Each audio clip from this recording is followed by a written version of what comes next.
Commander.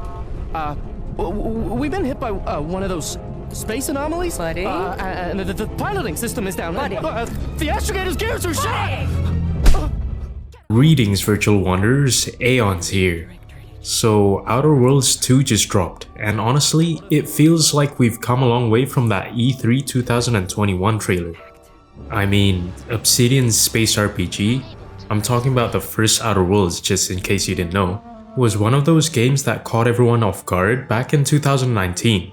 Funny, sharp, and packed with that signature dialogue-heavy chaos the studio is famous for. But let's be real, it wasn't everyone's cup of tea. Some folks loved the branching conversations and choices. Others just wanted less talking and more, well, shooting things in space. Now, Outer Worlds 2, it's finally here. Reviews are rolling in, and surprisingly, or maybe not, they're leaning towards the positive.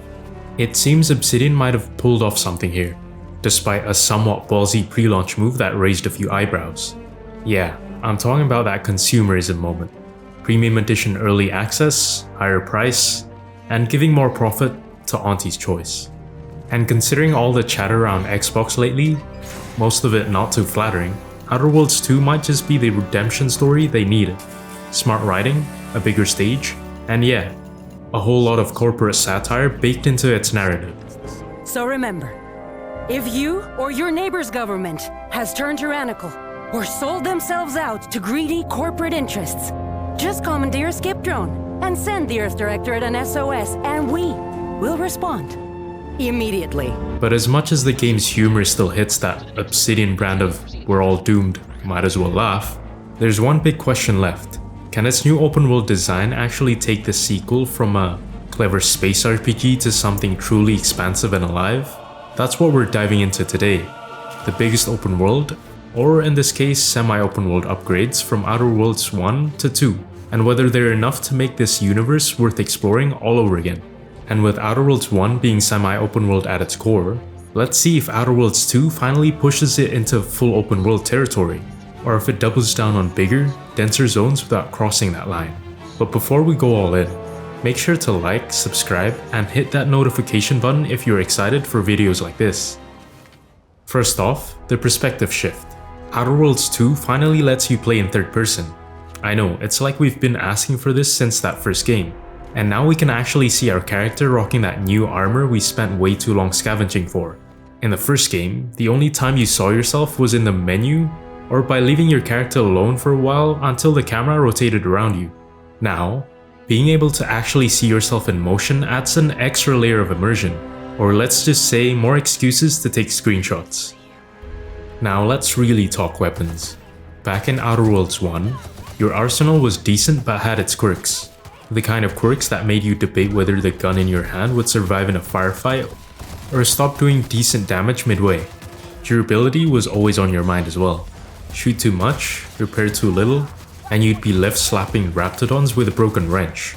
You also had to play inventory Tetris since every item added weight, meaning if you're anything like me, then you were probably constantly shuffling gear, dumping that 10th plasma rifle, picking only the shiniest armor, and generally being way too stingy with loot. Now in Outer Worlds 2, the shackles are off. No more durability, no more weight limits. You find it, you keep it. So the inner loot hoarder is free to just go wild and collect every over-the-top science weapon you stumble across. And the best part?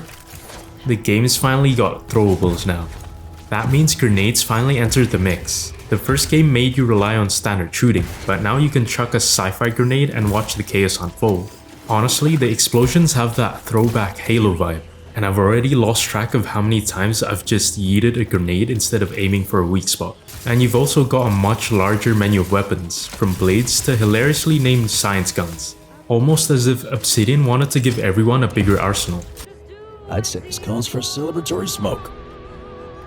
If there's one thing that always felt optional in the first game, it was crafting. Sure, you could dismantle gear, but it mainly just supplied you with repair parts. So you'd fix things, rinse, repeat, and move on. Outer Worlds 2 completely flips this into a more rewarding loop. Every broken toaster or spare helmet you break down now delivers actual crafting materials, like scrap metal or rare oozy space minerals. And the workbenches let you turn these parts into new weapons, mods, and ammo. So suddenly all that junk isn't just clutter, it's opportunity. Grenades, specialty rounds, armor mods. It can get a little wild how quickly you end up with whole new toys just from playing the scavenger. But with it, every junk you have becomes a dilemma, making you ask yourself, should I dismantle it to craft something else? Or should I sell it for money so I can bribe my way through some of Auntie's soldiers? Pleasure doing business with you. Watch yourself in the future. Now when talking about companions, Outer Worlds 2 rolls in with a fresh crew, and they each come with unique weapons and abilities right out of the box. And what makes this different is their unique weapons scale off your progress. And if you feel like that's not enough, the game now gives you the choice to upgrade their weapons with mod kits. With this new feature, each companion feels like they have their own specific roles, especially with different perks that give more personality to each of them, like Valerie being more of a support companion, for example. Contrast that with Outer Worlds 1, where companions were basically extra inventory slots with opinions. You could pretty much slap a machine gun or the famous Moonman helmet on anyone and call it a day, then watch their ability pop off in dramatic slow-mo for that mini cutscene flair. Now at the end of the day, Outer Worlds 1 gives companions a more customizable feeling, but the sequel goes for something different, changing this to a more streamlined and personalized approach. And while this one might come down to preference, which one do you guys prefer? Anyway, moving on to respec and skill flexibility.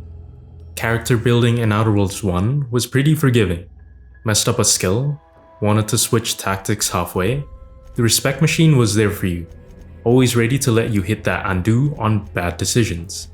Even your companions get a fresh start, so you could experiment, try wild builds, or double back when you realize you made them a master of dialogue instead of shotguns. I mean, that was an exaggeration, but essentially you can reset their perks too. Now, Outer Worlds 2 puts a lock on that. You can only respec once, right after the tutorial, and then you're stuck with your choices for the rest of your journey. If you picked a specialty at the start thinking I might want to change that later, the game basically goes, nah, you live with it now. It makes every skill decision feel heavy, sometimes maybe a little too heavy. Is it more immersive? Maybe. Or maybe it just means you'll have to do a lot more planning and agonizing upfront. Flexibility definitely took a clear step back here. Can we untable that tractor meets door idea now? In Outer Worlds 1, you built a character by assigning classic attributes that fed into group skills and then layered perks on top, while optional flaws were strictly negatives you could accept in exchange for an extra perk point tied to your behavior in-game. Outer Worlds 2 reframes that foundation. You choose a background and pick from positive and negative traits at creation, then invest into individual skills rather than broad categories, which makes each point feel more specialized and roleplay driven from the jump. The headline difference is how flaws plug into that identity, still optional and behavior triggered, but now designed as paired trade-offs that can add a tangible benefit alongside a drawback, shaping the way a build actually plays instead of simply being pain now, perk later. In practice, that means the sequel's skills and flaws loop nudges you to lean into habits instead of ironing them out, meaning consistent actions can actually surface a permanent modifier mid-run. And if you accept it, you get a meaningful upside with a cost that colors your moment-to-moment decisions going forward. Feels more like a personality stamp that rewards commitment and makes your build feel, well, personal. Exploration. This one's big, literally. Outer Worlds 1 had some fun planets, sure, but the locations felt more compact. Like every area was a slice of space with a few enemies, loot chests, 3 species of local wildlife, and the occasional side quest that made you laugh. Definitely not a universe to get lost in. Now with Outer Worlds 2, the worlds are larger, more open, and packed with more variety. But if we're being real, exploration still isn't a goldmine of secrets. You'll stumble into a weird zone, maybe find a space rift, but most detours reward you with loot or gear, usually more of the same. Still, it's got a stronger sense of scale, like you're actually wandering through a massive frontier rather than just backyard asteroid fields. Enemies are a bit more diverse, routes to objectives are less linear, and if you feel like just getting lost for an hour, you can. One thing to note though, Outer Worlds 2 has more to show for when it comes to life outside of the settlements, as you can find soldiers in the wild minding their own business. And let's talk about loading real quick.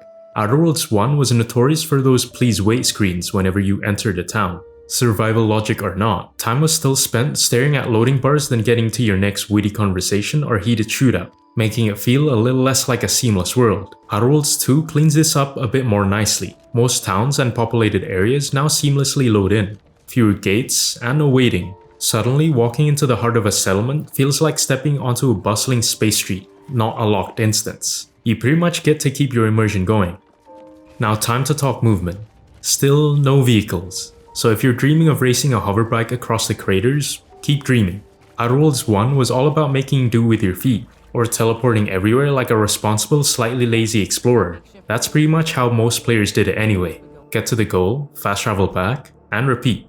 Outer Worlds 2 stays true to that, but adds some much needed fun to getting from point A to point B, which is double jump, which makes it feel almost like a full-on space parkour, letting you skip, hop, and leap around obstacles.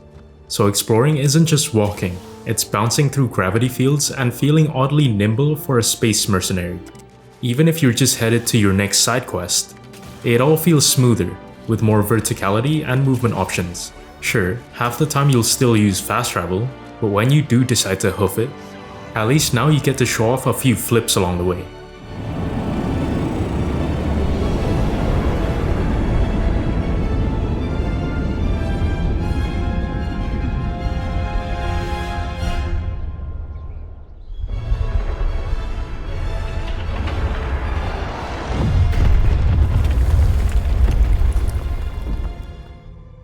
And finally, one new detail that I absolutely love.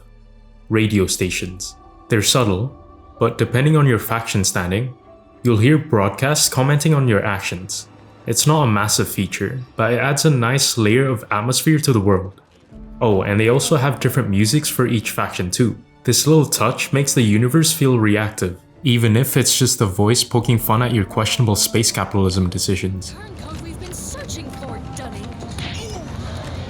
Egad, you fell your companion in one moment. He was not your true compatriot. Here's where it settles for me. Outer Worlds 2 doesn't tear up the blueprint so much as clean the desk and finally give you space to work. Although Outer Worlds 2 remains as a semi-open world, Obsidian took what core mechanics were already there and focused on improving them. It's less brand new galaxy, and more same star system, just finally breathing. And that's why the consensus leans upward. Although Obsidian didn't do as much as reinvent anything, the refinement definitely hits.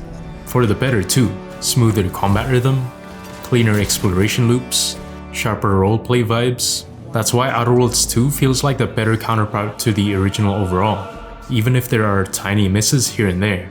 So the final question is, simple and fair, do these changes actually make Outer Worlds 2 the better game?